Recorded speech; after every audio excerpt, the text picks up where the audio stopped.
அதிமுக பற்றி அந்த தீர்மானத்தில் 27வது தீர்மானமாக கொண்டு வந்திருக்கிறாங்க.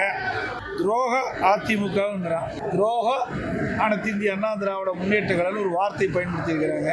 அது நாங்கள் இல்லை, அது திமுக தான் அந்த நாட்டிற்கு துரோகம் விளைச்சிட்டு.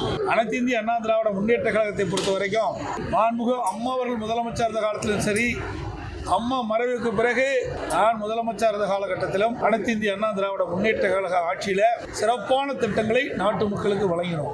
சட்ட ஒழுங்கு சிறப்பாக பேணி காக்கப்பட்டது. இன்றைய தினம் திராவிட முன்னேற்ற கழகம் ஆட்சிக்கு வந்த பிறகு கடந்த 4 ஆண்டு காலமாக மக்கள் விரோத ஆட்சி தமிழகத்திலே நடைபெற்றுக் கொண்டிருக்கின்றன. தினந்தோறும் கொலை, கொள்ளை, திருட்டு, வழிப்பறிவு, பாலியல் வன்கொடுமை நடக்காத நாளே கிடையாது. தொலைக்காட்சி திறந்தாலும் சரி, பத்திரிகை திறந்தாலும் சரி, இந்த செய்தி தான் பார்க்கப்படுகிறது.